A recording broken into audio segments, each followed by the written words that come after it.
Sur un chantier, il n'y a rien qui est laissé au hasard. Chaque balise a une raison d'être, chaque panneau a une raison d'être. Il faut être attentif. Nathalie Côté, ingénieure au ministère des Transports.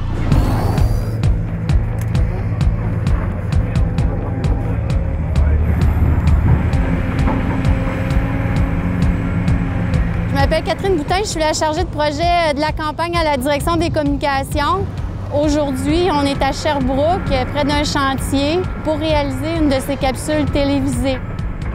Nous travaillons avec l'agence Cossette et la firme de production Cinéland et aussi la très grande collaboration des employés de la direction de l'Estrie. La signalisation et les limites de vitesse sont ajustées à chaque phase des travaux selon les entraves et selon la configuration de la route.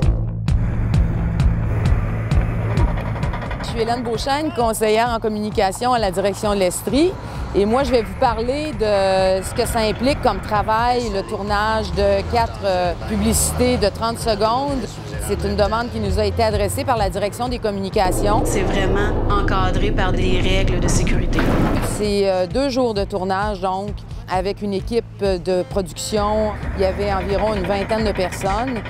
Moi, j'y étais pour m'assurer que tout se faisait selon les normes de sécurité sur les chantiers routiers.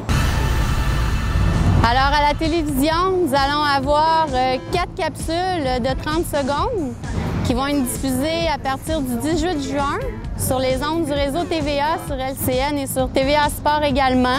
Les patrouilleurs constatent différents comportements délinquants.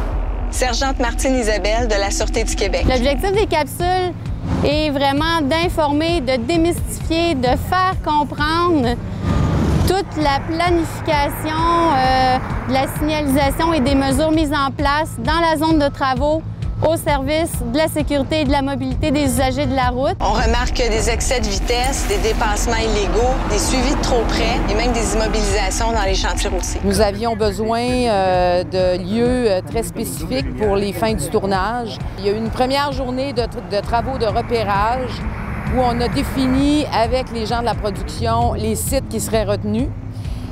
J'ai dû ensuite faire les démarches auprès des différents intervenants, donc chargés de projet, surveillants, pour voir quelles étaient les possibilités d'accéder à leur site, quels seraient les travaux qui s'y dérouleraient au moment où nous nous y rendrions, de façon à être certain que les besoins de la production étaient comblés. Comme par exemple une zone scolaire, la zone de chantier routier, c'est la même chose. Il est important de réduire sa vitesse, de changer son comportement.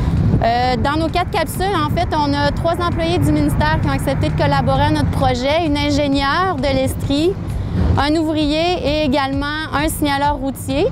Et puis, nous avons aussi la collaboration d'une sergente de la Sûreté du Québec qui va apporter aussi son point de vue par rapport à la sécurité et à la surveillance accrue que la Sûreté du Québec exerce dans les zones de travaux. Quand la Sûreté du Québec demande aux gens d'adapter leur conduite, c'est autant pour la sécurité des usagers de la route que pour les travailleurs qui s'y retrouvent. Afin de m'assurer qu'on pouvait accéder à leur chantier en toute sécurité, j'ai dû également prendre les mesures pour trouver les équipements nécessaires de sécurité qui sont requis quand on intervient ou quand on se circule sur un chantier routier. On a offert une formation de santé-sécurité à l'ensemble de l'équipe avant d'accéder au premier chantier, de façon à s'assurer que tout se ferait de façon réglementaire. Les personnes sont pressées, ils ne regardent pas toujours.